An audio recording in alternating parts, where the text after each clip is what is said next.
ہم آپ کی ملاقات کروانے جا رہے ہیں کیسے مہم جو اسے جنہوں نے دنیا کا دوسرا بڑا اور خلیجی ممالک کا سب سے بڑا صحرا الربیع الخالی کو عبور کرنے کا اعزاز اپنے نام کیا ہے۔ شعیب خان وہ پہلے پاکستانی ہیں جنہوں نے حال ہی میں ربیع الخالی اور اس سے پہلے النفوذ الکبیر صحرا کو عبور کیا۔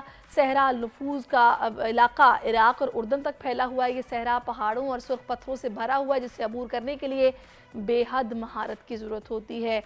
ڈیزرٹ ایمپٹی کوارٹر یعنی کہ الربیع الخالی صحرا کی بات کی جائے تو تقریباً 6,50,000 مربع کلومیٹر پر محیط دنیا کے بڑے صحراؤں میں سے ایک ہے۔ 4 ممالک میں پھیلا ہوا ہے، سعودی عرب، متحدہ عرب امارات، عمان اور یمن کے حصوں پر یہ مشتمل ہے اور تقریباً اس کا شمالاً جنوباً 1,000 کلومیٹر اور شرقاً غرباً تقریباً 500 کلومیٹر تک یہ پھیلا ہوا ہے۔ اس کی سیر اور آف روڈنگ کے جو شوق ہے اس کو جنون میں بدلنے والے پاکستانی مہم جو سے آپ کی ملاقات کرواتے ہیں جو کہ لاہور اسٹوڈیوز میں جوائن کر چکے ہیں شعیب خان صاحب۔ شعیب صاحب بہت شکریہ آپ کے وقت کے لیے، پہلے تو بہت بہت مبارکباد آپ کو کہ آپ نے اس صحرا کو عبور کیا ہے جو کہ بہت مشکل ایک ٹاسک تھا اور 10 روز میں آپ نے اس کو عبور کیا ہے۔ تو میں چاہوں گی تھوڑا سا ذرا مجھے بتائے گا کہ شوق آپ کو کب سے ہے اور اس صحرا کو عبور کرنے کا پلان آپ نے کب بنایا؟ تھینک یو سیرش اور بول چینل کا جو مجھے اپنی ایڈونچر سٹوری بتانے کا یہاں پہ آپ نے انوائٹ کیا۔ سب سے پہلے تو بتا دیں کہ یہ ہم لوگوں نے تقریباً کوئی کچھ ماہ پہلے اس جرنی کے بارے میں ڈسکشن سٹارٹ ہوئی کہ ایمٹی کوارٹر جس کو ربع الخالی کہا جاتا ہے عربک میں، یہ دنیا کا سیکنڈ لارجسٹ ڈیزرٹ ہے اور اس کی جو لانگسٹ روٹ تھا وہ ہمارا ٹارگٹ بنا کہ ہم نے اس کو کمپلیٹ کرنا ہے۔ تو کیونکہ ہم جس ملک میں رہتے ہیں سعودی عربیہ میں، تو وہاں پہ آف روڈنگ بڑی شوق سے کی جاتی ہے اور اس شوق کو ہم نے بھی کرنا شروع کیا۔ تو اس کے وجہ سے یہ جو آف روڈنگ جب ہم نے سٹارٹ کی پچھلے سال النفوذ ڈیزرٹ ہم نے کمپلیٹ کیا، تو اس سال کیونکہ یہ ربع الخالی بہت ہی ڈینجرس ڈیزرٹ ہے اور اس کو کرنے کے لیے کافی آپ کو پریکٹس چاہیے ہوتی ہے، تو اس حساب سے ہم نے اپنی اچھا میں چاہوں گی تھوڑا سا مجھے بتائے گا پریکٹس میں کیا کیا شامل ہے، کس طرح تیاری کی، جو گاڑیاں آپ لوگ لے کر گئے ان کو کیا آپ لوگوں نے اپ لفٹ کرایا، کیونکہ ظاہر ہے صحرا میں تو ریت ہی ہوتی ہے، گاڑیاں دھس جاتی ہیں، پھنس جاتی ہیں، ٹیلے ہوتے ہیں اور یہ والا جو صحرا ہے یہ تو ٹیلوں کے حوالے سے کافی جانا جاتا ہے کہ یہاں پہ بڑے خطرناک ٹیلے ہیں ریت کے، تو مجھے بتائیں گے کہ کتنا ایڈونچرس تھا یہ راستہ اور تیاری اس کی آپ لوگوں نے کیا کی تھی؟ دیکھیں سب سے پہلے تو آپ کی جو 4 ویل ہے اس کو آپ تقریباً ریڈی کرتے ہو، اس کی سسپینشن کا خیال رکھنا پڑتا ہے، اس کی ٹائر کا، اور گاڑی سب سے امپورٹنٹ ہوتی ہے، آپ کے گیجٹ ہوتے ہیں جو سیفٹی گیئر ہوتے ہیں جس میں مختلف چیزیں موجود ہوتی ہیں، اور پھر جب آپ ایڈونچر پر نکلتے ہو تو اس طرح آپ ایک اسٹریٹ آپ ٹریول نہیں کرتے، پورے ایک کاروان کے ساتھ جاتے ہو، آپ کے پوری ایک ٹیم تیار ہوتی ہے، آپ کی ان کے ساتھ کیمسٹری ملتی ہے، پھر جا کے آپ اس طرح کی جرنی جو ہے نا کرنے کے قابل بنتے ہو کہ تو اس طرح میرے ساتھ جو ہے نا مختلف ممالک کے لوگ جن میں یورپ سے، اٹلی سے، ساؤتھ افریقہ سے، برٹش سے موجود ہیں اور لوکل سعودی عربیہ سے، تو ہم لوگوں نے اس طرح ایک گروپ بنایا ہوا ہے جن کے ساتھ ہم مل کے یہ ٹریولنگ جو سٹارٹ کی۔ جیسا میں نے ذکر کیا کہ النفوذ ڈیزرٹ ہم نے پچھلے سال اس کو کمپلیٹ کیا، آپ نے دیکھا ایک بہترین وادی ہے،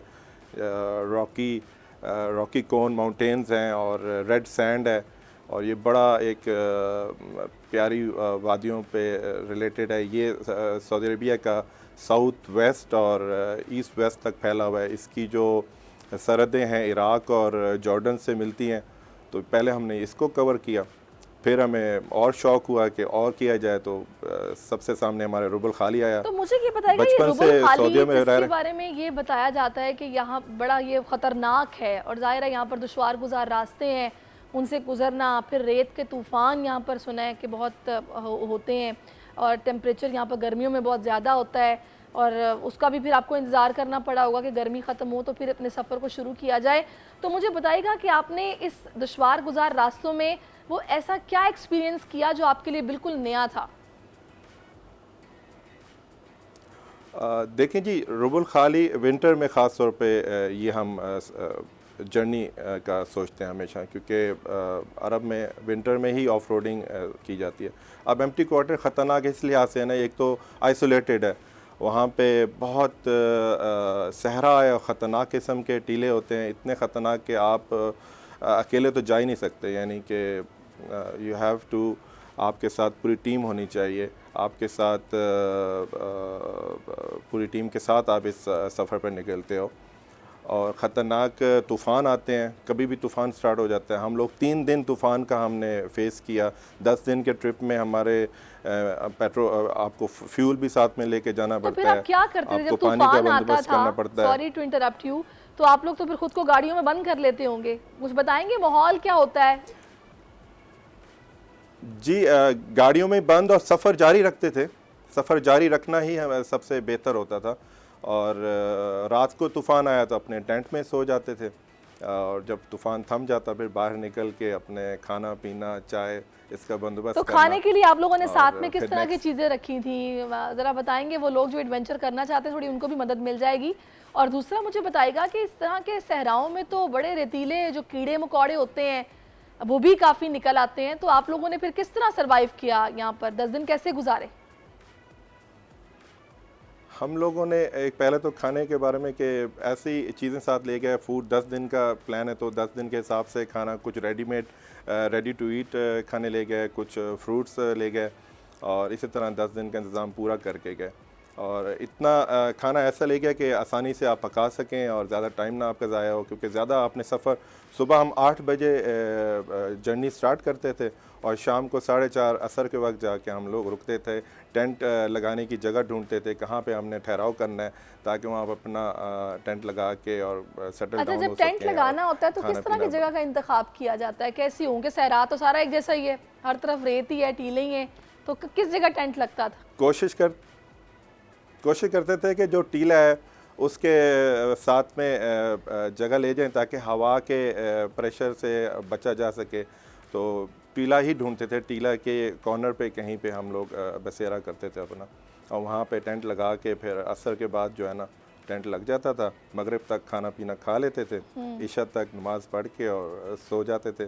اور صبح فجر وقت اٹھ کے پھر پریپریشن سٹارٹ، ناشتہ وغیرہ کرنے کے بعد جرنی سٹارٹ کرتے تھے. تو مجھے یہ بتائیے گا کہ کیڑے مکوڑوں نے کتنا ٹف ڈرائیونگ اوور دیئر، کتنا پریشان کیا؟ بہت ٹف ڈرائیو ہوتی ہے. اچھا، میں یہ پوچھ رہی ہوں کہ صحرائی کیڑے مکوڑوں نے کتنا پریشان کیا آپ لوگوں کو؟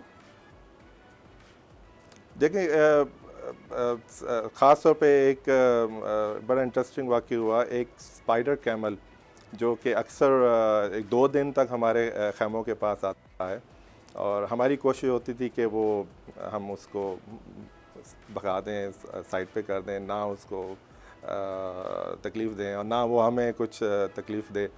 تو ڈینجرس ہوتے ہیں. اسپائڈر کیمل تھے. سینڈ فش، وہ ٹیلوں، سافٹ سینڈ ہوتی ہے تو ٹیلوں کے اندر وہ بالکل لیزرڈ ہوتی ہے اور وہ ڈائیو کرتی ہے سینڈ کے اندر. وہ ایک ڈفرینٹ، ایک انٹرسٹنگ ایکسپیرینس ہوا. اور بچھو تو اکثر بیشتر نظر آتے رہے ہمیں، اور ہینس کا خطرہ تھا. رات کو صبح جب اٹھتے تو ہمارے خیموں کے آس پاس اکثر کوئی نہ کوئی جانور کے قدموں کے نشان ہوتے تھے، جن میں آپ کہہ سکتے ہو فاکس زیادہ تر، کیونکہ بچہ کچھ کھانا وہ شاید کھانے آنے کے لیے آتے تھے شاید. صحیح. چلیں مجھے آخر میں بتا دیجیے گا نیکسٹ اب کیا پلان ہے آپ کا؟ نیکسٹ انشاءاللہ پاکستان کا ایک چولستان کے بارے میں ایکسپیرینس کرنا ہے، اور کولڈ ڈیزرٹ کے بارے میں سنا ہے، اس کو بھی ایکسپیرینس کرنا ہے. اور ساؤتھ افریقہ اور افریقہ کے اندر نمیبیا کا ایکسپیرینس کرنا ہے. تو یہ سارے ڈیزرٹ کو ایکسپیرینس کرنے کا انشاءاللہ. چلیں جی، all the best. Thank you so much Shoaib صاحب، بہت شکریہ آپ ہمارے ساتھ موجود ایکسپیرینس شیئر کیے. تو بڑا اچھا لگا مجھے سن کے کہ بڑے دلچسپ ایکسپیرینسز ان کے ساتھ ہوئے. سبسکرائب کریں اور بیل دبائیں تاکہ کوئی خبر رہ نہ جائے.